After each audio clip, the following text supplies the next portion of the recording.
Mwiriwe neza mwese.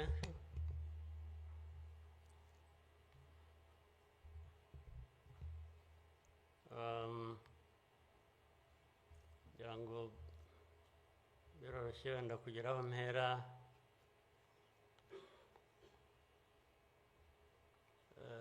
Ndahera ku mateka Bizimana yatubwiye.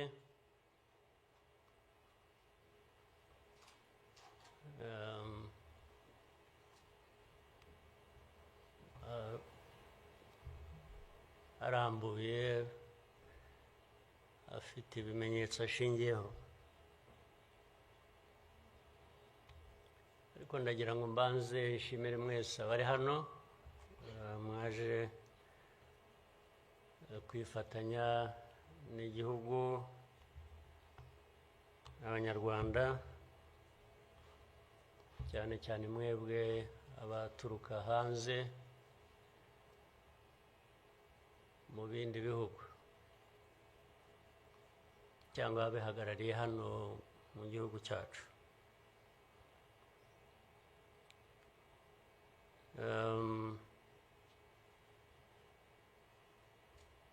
Ndabashimira kuko kenshi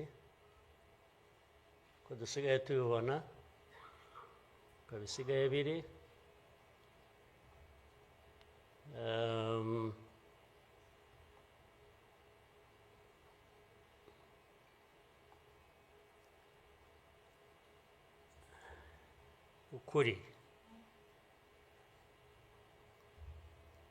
ukuri ntabwo kukigenderwaho,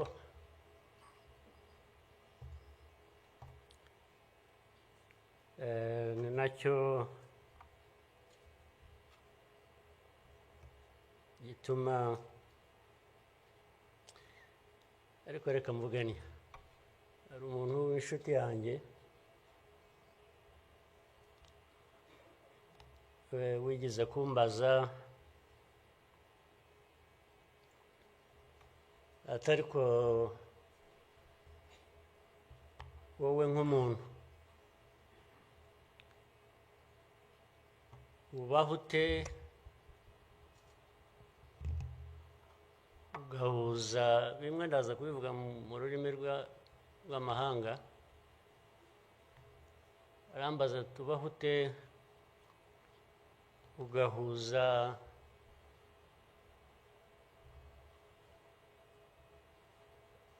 the dark past and the cruel present.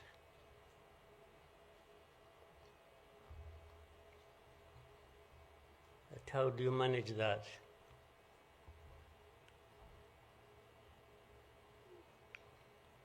Ariko uko nabyumvaga ntabwo ari igihe yabazaga gusa, yabazaga u Rwanda.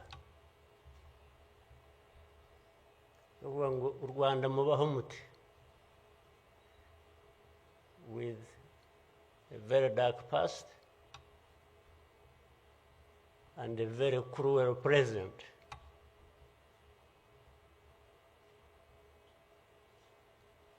Icyo namushubije nuko from the beginning we were under an illusion that the two were siblings and we had to deal with them as such. You have to deal with the cruel present, knowing that it is very, very much related to the dark past. They are inseparable. So for us, we have a choice to make.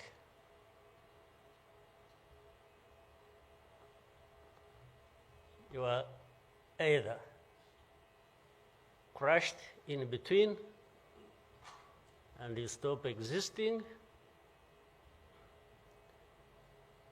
or you stand up and fight.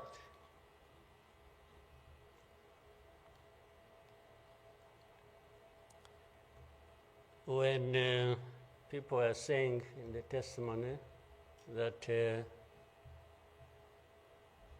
you know, the hope they have and that what happened here 30-something years ago will never happen again.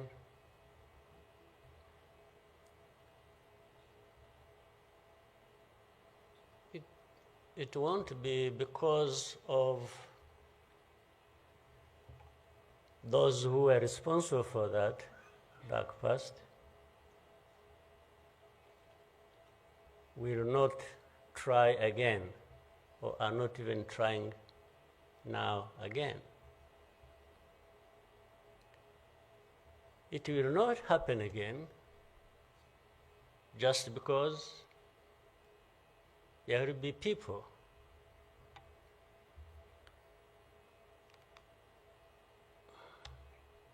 who will stand up and fight.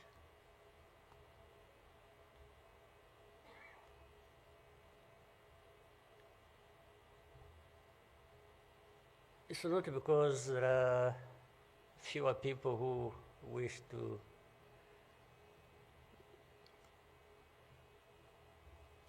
perish or who would have wished us all to disappear, this country to disappear.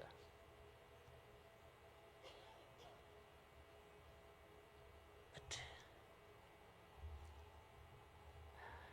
how can people accept that? How can people not stand up and fight? Because anyway,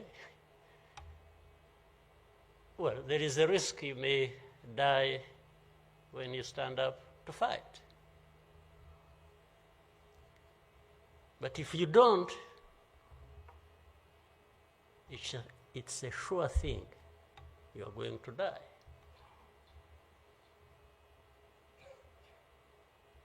So why don't I try the former?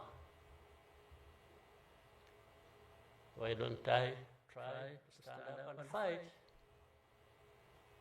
with the chance that you might survive and live on your life as you want it, instead of giving up and you let people treat you as if for you to live, it's a favor that they are going to do for you. Why?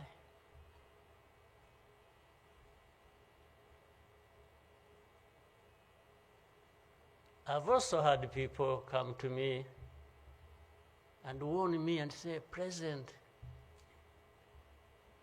you know you are too vocal, you say things that challenge these people who have the power in their hands and they're going to kill you.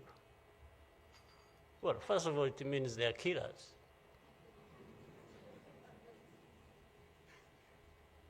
But my answer to them is, you know what? If I were to be there to just accept these things to happen, I don't think I would count myself as living anyway. It's like I would already be dead. To live a life of lies, of pretense,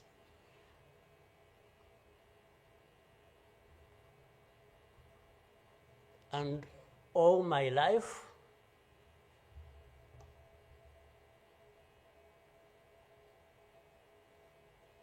to somebody else, I would be dead anyway. So why don't I die fighting?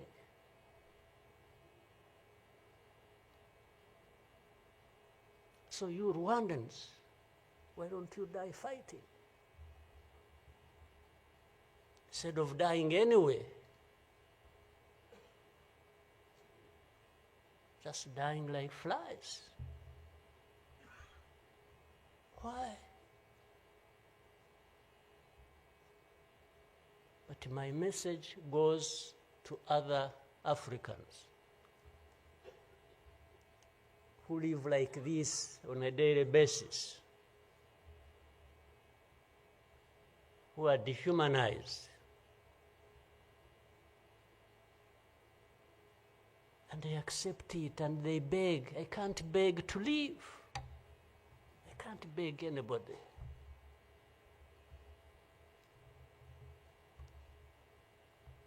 We will fight.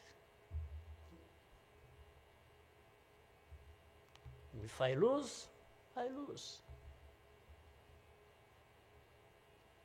But there is a chance. There is a chance, a significant chance, that if you stand up and fight, you will live. And you will have lived a dignified life that you deserve, that anybody else deserves.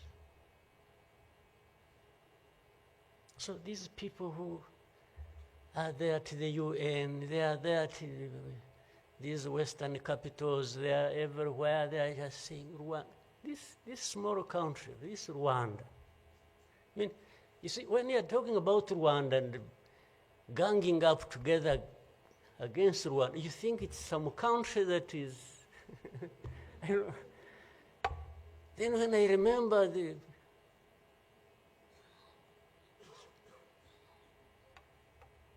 facts about it,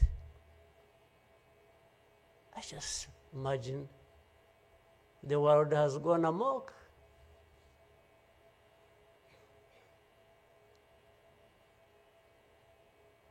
But in the midst of all that, we have to live. We have to live our lives, we have to fight for that, we have to live the way we want.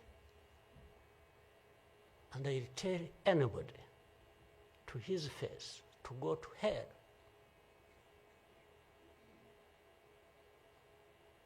If anyone comes around and thinks they can, you know, they come and say, hey, we're going to sanction you. To what? Go to hell. Just go to hell.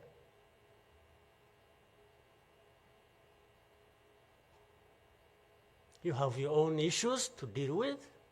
Go and deal with your own issues. Leave me to mine.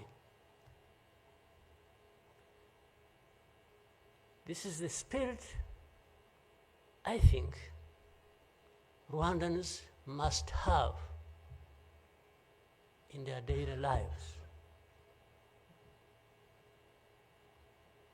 So my worry is not about how powerful these people are that come down upon us and throw anything at us. I'm never worried about that. I worry about one thing, which has lived on for centuries. It's for Rwandans. It's for Africans who sit back and find nothing wrong with accepting to be treated like that. That's my only worry. When can Rwandans, when can Africans refuse to be mistreated like this? To be told they have no value, to be told that their lives have to be lived as a result of a favor they are being done by somebody else. What a shame for people to accept that even for a moment. You must not accept it. You must get up and fight for yourself.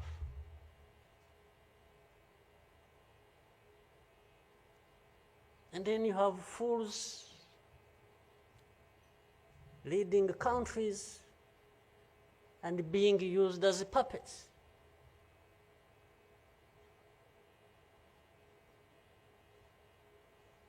And they are stealing from their own resources, which they should be putting to the good use of their own people and develop them.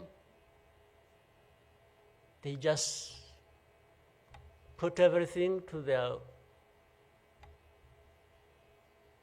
own use, find billionaires in a sea of poverty, millions of people going hungry, and their leaders, billionaires, money that has been stolen from the resources of these people, and these are the ones received in Western capitals and praised, and when, Rwanda is being crucified literally at the UN, everywhere, these are the ones who show up and everybody else is doing their bidding.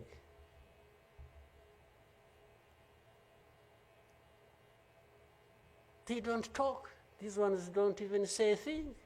There is somebody to say it for them.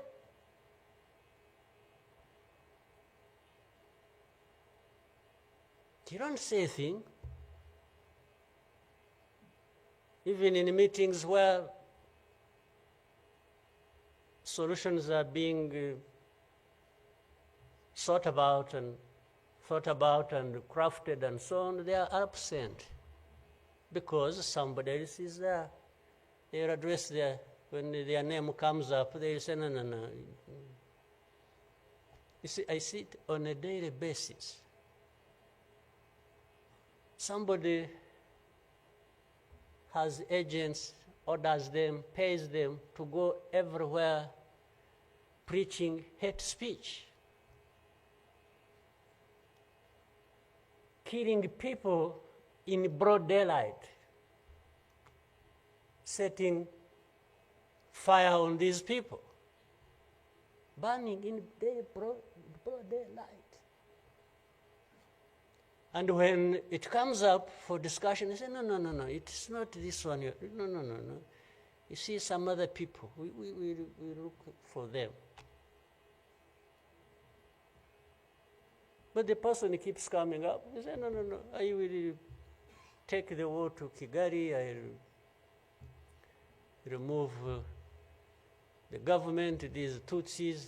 We are tired of them, like we were tired of them 31 years ago.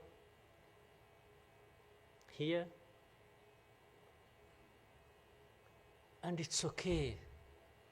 These wonderful people, these powerful people who tell us what to do and what not to do, they are okay with that. They are fine with that.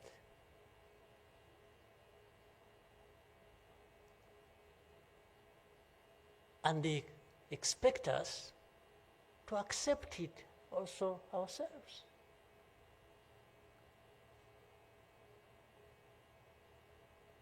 In broad daylight.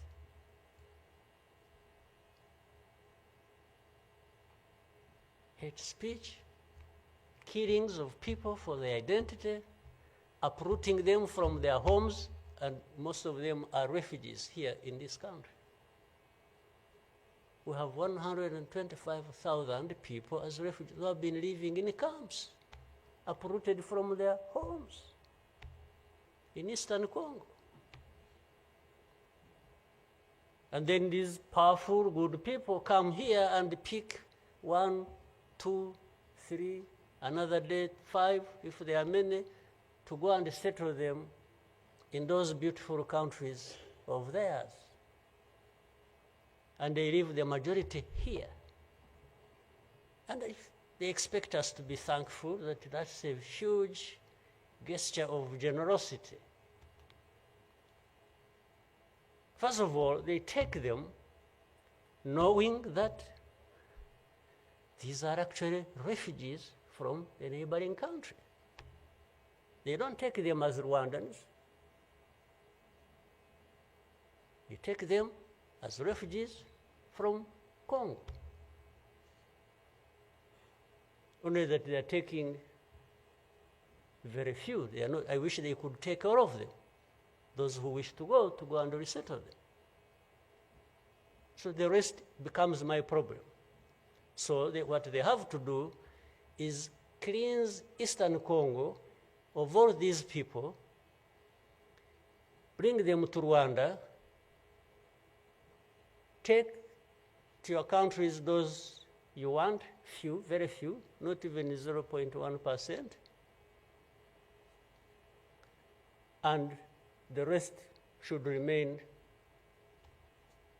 Rwanda's problem. Because after all, these ones are Tutsis like Kagame. That's a simple conclusion. But ask yourselves, how did these people end up being across the border of Rwanda? Was it really done by Kagame? Was it done by Rwanda? No, for us, we are here lucky that we are alive, that we survived.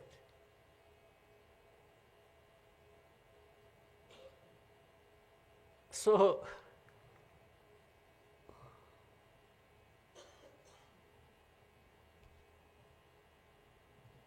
but as I say this,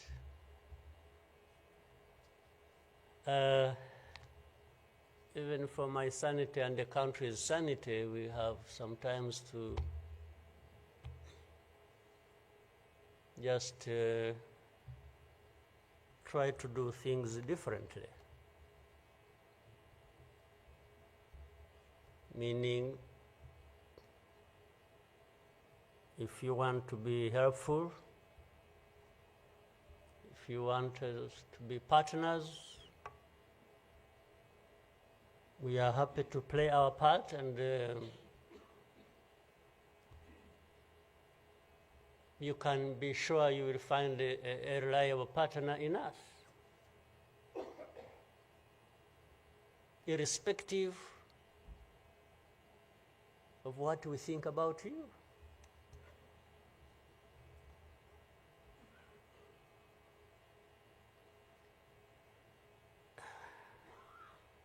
You know, this whole thing you see every day, you know, you have heard of groups, what is it? Group of experts. You have heard of that thing?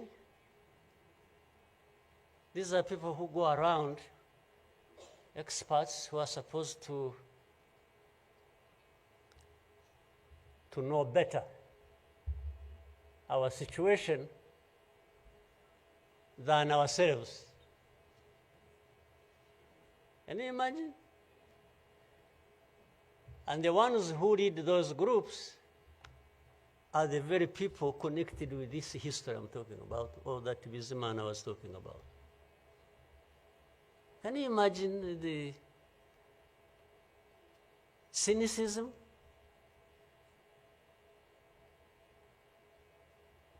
And this expert comes to me and asks me, you know, but this, So the whole thing about genocide, this ideology that has killed millions of people, has been turned into a problem of minerals. You know, it's okay. Let's imagine it's a problem of minerals now. Was it a problem of minerals in 1994? Which minerals were we fighting for here? Just imagine. Which minerals?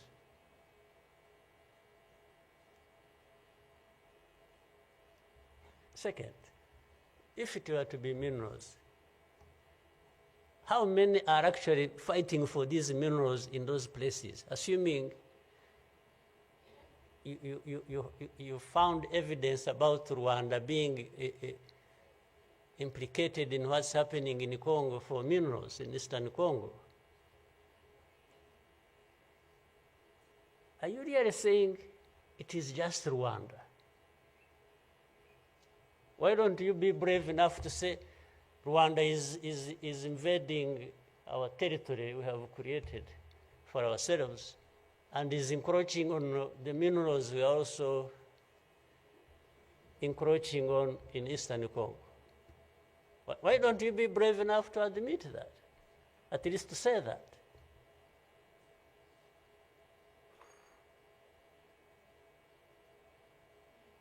Minerals?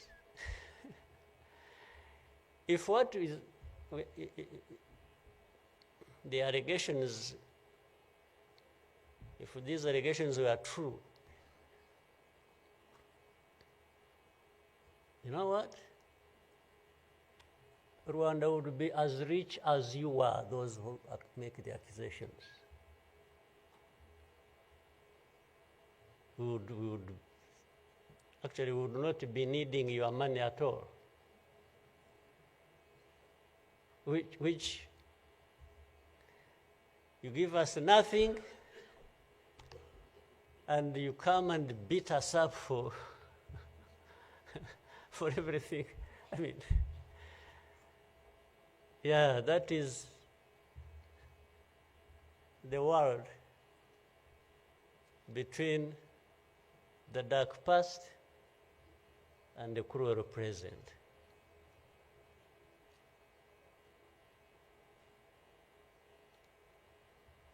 But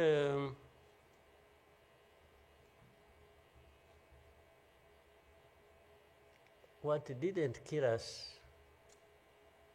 and finish us 21 years ago has hardened us, has prepared us for the bad things that will always come anytime these people want and wish. Honestly, I want to assure you, we will not die not fighting like last time. And fighting does not involve invading anybody's territory, does not involve going after something that is not ours. Fighting, I mean, is if you find us here and want to treat us the way you want that you have seen in the past, I just want to assure you, you will not succeed. You will not succeed. I think I beg all these Rwandans, we should be itching for a fight with anybody who wants to come here and turn things upside down. And I think there are many who are ready to join for that. But for our friends, our partners, please, don't misunderstand us, don't mistreat us. We have had enough of it. Take it somewhere else. Take it somewhere else. You know, this Bizimana who was telling you this whole history, by the Bizimana, if you could compile that and distribute it to our friends and all of us. I actually want a copy of what you... But I think you should give our friends and others, they need to... Much as in the cruel present, facts don't matter, evidence doesn't matter, the truth doesn't matter. What matters is what pleases you on any day, and doesn't matter what facts about others. But and I was saying this because this man made another presentation another time that involved the same people he was talking about. And the next day, from embassies, people came to him, threatening him. Yeah. You know, they even, they're so foolishly brave to just, you know, they went to him. And I think another message went through Foreign Affairs. It's like this man who is saying this, and he was not saying it is not true, but he was saying no for daring to say it, even if it is the truth. Yes, they threatened him, and they even started threatening he will not get a visa to travel anymore to some places. Face to face, like that. Somebody from the embassy threatening our minister. Of course, I can't blame them that, given this history we have had, that from the embassy they even think they are above the minister. Yeah. He just come and say, you dare say this. He wasn't saying, this is contrary to the truth or evidence we have. Why did you present lies? No. He was just saying, whether lies or truth, you shouldn't have said it. That is the cruel present we live in, but we must confront it, and we will. We shall. No question about it. I've also told people that anyway, for us, we are in a sort of not bad position, because the worst has already happened to us. I don't think anything worse will happen, ever. So those who are scared, fearful of anything, I just want to console you in some way, if you may, that actually the worst has already passed. When we lost the people during that time, the young man was giving a testimony about. Do you think anything like that would ever happen again? I don't think so. So why would we be scared of anything? The worst. The hurricane came and we took cover and things, and it has passed. And we rebuilt. We rebuilt our strength of all kinds. I don't think there is any other hurricane that will come and sweep across the country, destroying everything. I don't think so. So And this day always reminds us of some of the things that I ignored and facts that remember the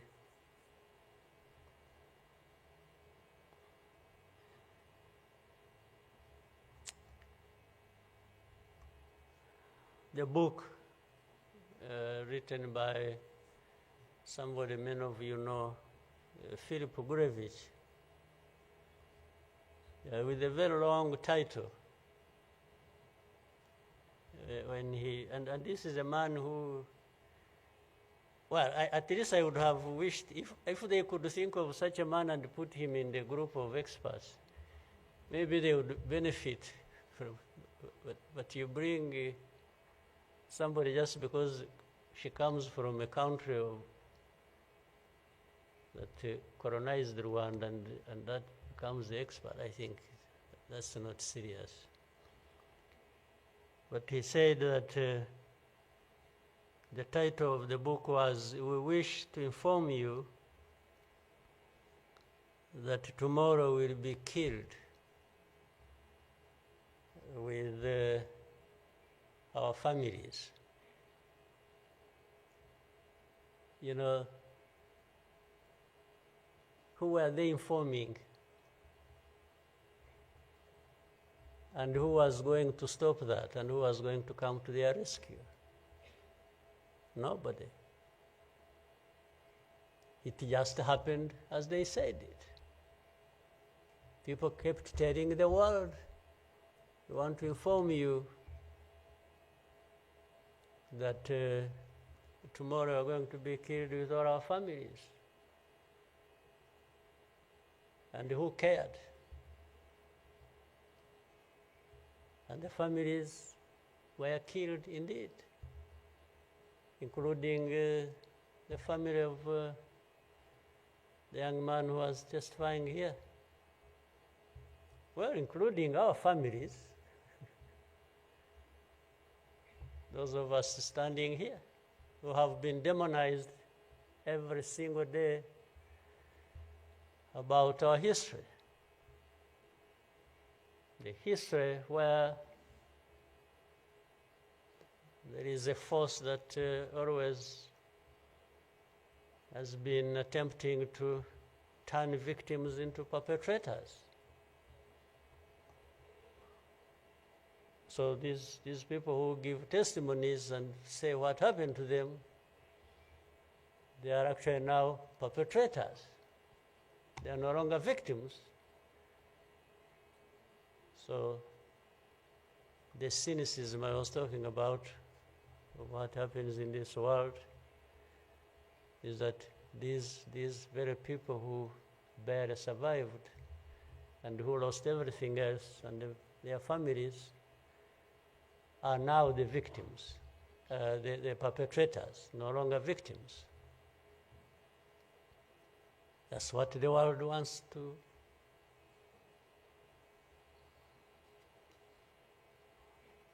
create about us. I think I should, even for,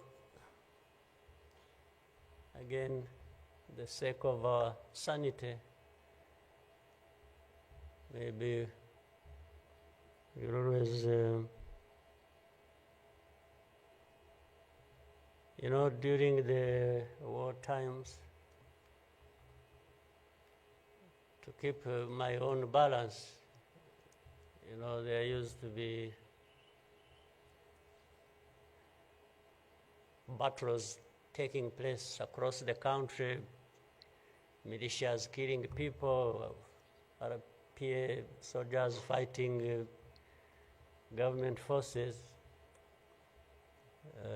Sometimes in our movements, we would, one of the commanders would come to me and say, "President, you come and see what has happened here." I went there once and saw a mass grave that they had just dug with caterpillars, and I think they had put in over 2,000 people. And from that lot, we found 12 people are still breathing. And we got them out. I was told the other day of the 12, I think they lived for some time, and then now they are remaining 7 out of 12. I kept following the story. 7 are still alive. I think 5 died of... But from that moment,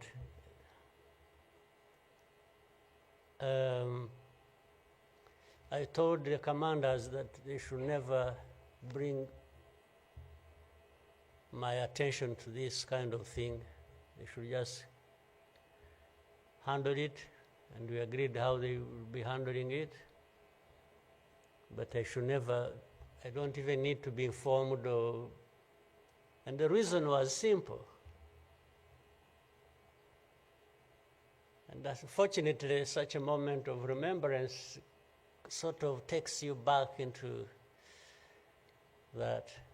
But the reason was I didn't want my judgment and my conduct of the war and the leadership I was supposed to be providing to be impaired in any way by the anger, by what you saw. So that's why I wanted to keep my own balance so that we go through so many things. But otherwise, if I kept seeing this, putting people out of a mass grave, and then your mind goes to say, but who is this doing? Whoever is doing this, why is he doing it? He may end up... so anyway, let me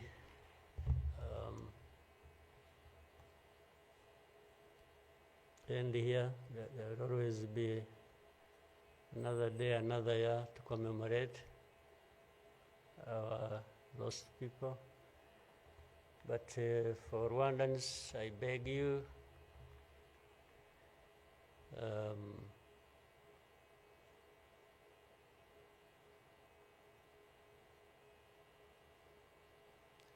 don't owe your life to anybody else. And please have the courage to deal with the situation and moment as it is. Don't offend anybody, but always fight for what is yours. Don't allow anybody else to dictate to you